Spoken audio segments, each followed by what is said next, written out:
Hi, welcome to Friends and Finances.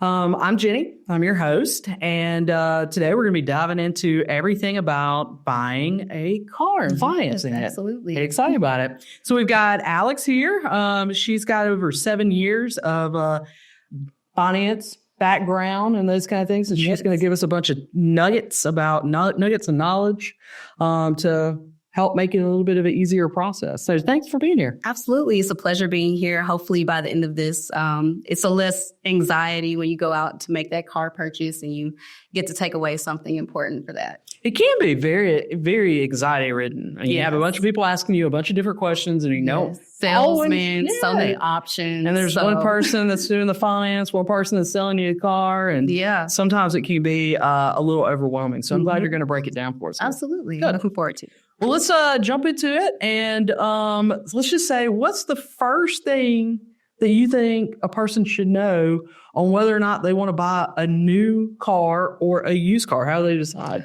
The first thing you really want to know is honestly going to be your budget. You have to go in there already thinking about what you can afford. Not looking at the total car price, so to speak, but more so what your monthly payments are going to look like. Also, other things that you need to include in your budget are going to be the insurance, the maintenance. Different vehicles, different brands. We all know some last longer than others. Some have transmission issues. Some don't have those type of issues until much later on. Thinking about the maintenance matters.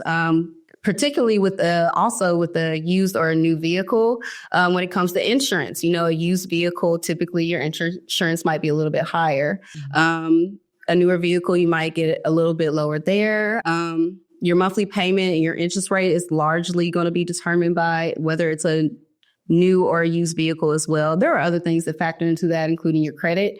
But you have to think about all of those things, not just the price tag on the vehicle.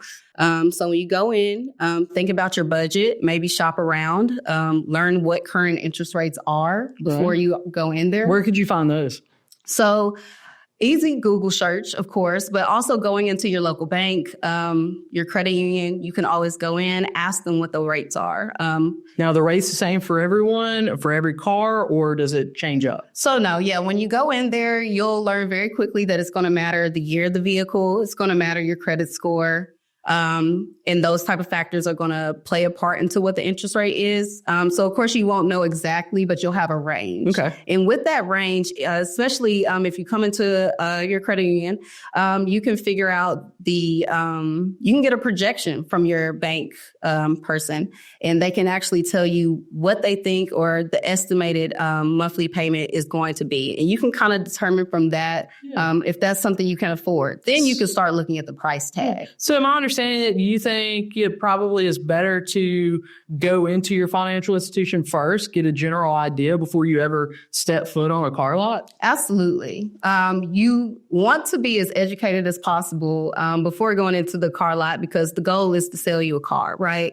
So if you already have in your mind what it is that you're looking for, what it is that you want to be approved for, what you want to pay, then you're less likely to be persuaded or get confused or overwhelmed during the actual buying process. So then I guess my other question, you get to the dealership, you've gone to your financial institution, they've said, hey, we can offer this rate. You get to the dealership, they give you another rate, and maybe it's better, maybe it's worse. Do you have to use the dealership, or can you use your financial institution, or how's that work? No, you are the buyer. You can do whichever one you prefer. If you go into that dealership and they do tell you that you can get a better rate somewhere else, then absolutely, you are more than welcome to go that route. If you feel more comfortable with your credit union or your bank, you like the quote, maybe they're doing a promotion. So even though the rate's different, maybe you like the cashback promotion they're doing or anything like that. You are the customer, you are the buyer. At the end of the day, you have final say. So, but we want to make sure probably that it's the same, because I'm assuming that there's different terms, right? There's different, like one could be a 48-month term, one could be a 60-month term, and you want to make sure that those are the same in that, right? Exactly. So you'll want to You want to speak with them because the term also plays a factor in your interest rate. The longer stretched out of a loan, the higher risk it is. So you'll see a higher interest rate. So if you're able to shorten that term a little bit, you could possibly get a better interest rate, but you got to keep in mind that it's going to raise your monthly payment. Gotcha. And it's so important when you go into a car and go into a car lot to buy a vehicle that you don't just want to get the lowest term to get the lowest interest rate, because you want to make sure that's something you can pay long term. Right. So really think about it. Most banks, most financial institutions will allow you to make extra payments. You can apply more to the principal. So just because your long term is 72 months, that doesn't mean you have to keep it for 72 months. You can pay it off earlier. Don't necessarily stretch yourself thin by going to a 36, 48 month loan term just to pay it off quicker. Right. Gotcha. But if you have a certain age of a car, you might not, would you want to go to 72 months on that? So, fun fact, you might not be able to. You might, if it's a very, very old vehicle, depending on the value, how much is depreciated, the life of that general model and make of car. Sometimes you can't go past a certain amount of months. A financial institution will maybe tell you 60 months max on that year vehicle. Okay. But that is something to think about. Absolutely. Okay. What's this word, depreciation? Depreciation. So, unlike that big word. Yes, that big word, that big scary word. No, depreciation is exactly what happens as soon as you buy a car. It loses its value. Okay. So you're in mortgages. So unlike a home is an asset. You know, the value is supposed to, it depreciates, but it should increase. The value should go up. Hopefully, that's the idea, right? With a car, that never happens. It's going to, the value is always going to go down. I think statistically, when you buy a new car, the first year it depreciates 20 or 30%. So you lose 20 to 30% of what you paid into, what you financed or paid into that loan within the first year. Man. So you'll never get the same amount of money back as you would when you purchase the car. So that's what depreciation is. Well, can you kind of give us an idea quickly of like, what are some major factors to look at when you're going to purchase a vehicle? There are just some major key points that you want to hit. Some major factors. I would go with doing your research to figure out what kind of vehicle you want. Are you looking for a really reliable long-term car? Are you a commuter? Do you need something that's going to get you places often, far, that don't usually typically have a lot of maintenance issues? This research is very well known. You know what model cars, or you can Google or you can search what model cars usually last longer. You know, everybody gets scared once they get that 100,000 mile mark, right? You know what cars have a longer lifespan past that 100,000 mile mark.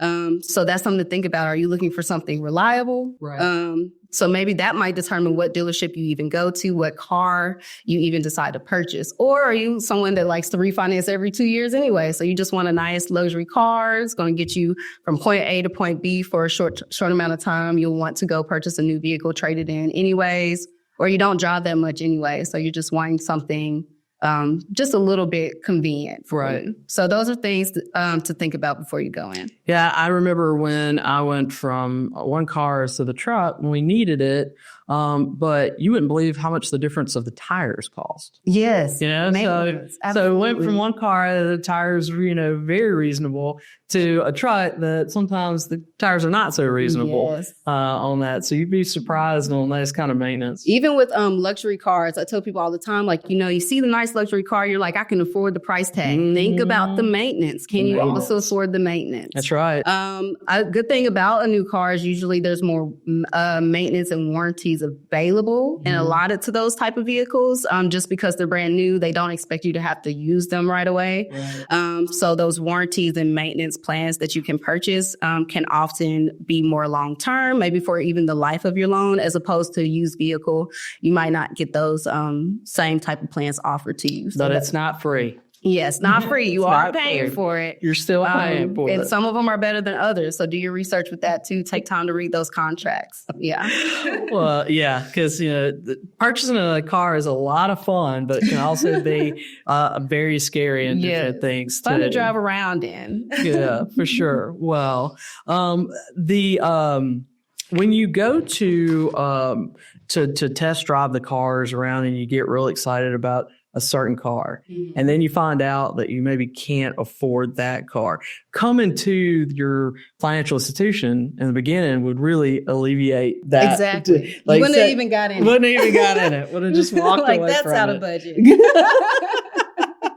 Well, thank you so much. I appreciate it. I think that this was a lot of good information. Absolutely. And thanks for being on with us. And you can, where do you go to check out First House auto car interest rates? Yeah. So typically you'll need to go directly into a branch. You can have a branch phone number that you can call directly, or our call center. I don't think those rates are posted online, but anybody, it is public information. So you can always reach out to anybody at any of our locations to get those rates. Right. Well, thank you so much for being here, and thank you for joining us. And it's been a wonderful podcast. Absolutely. All right. Thanks for having me. Thank you. Bye. Bye.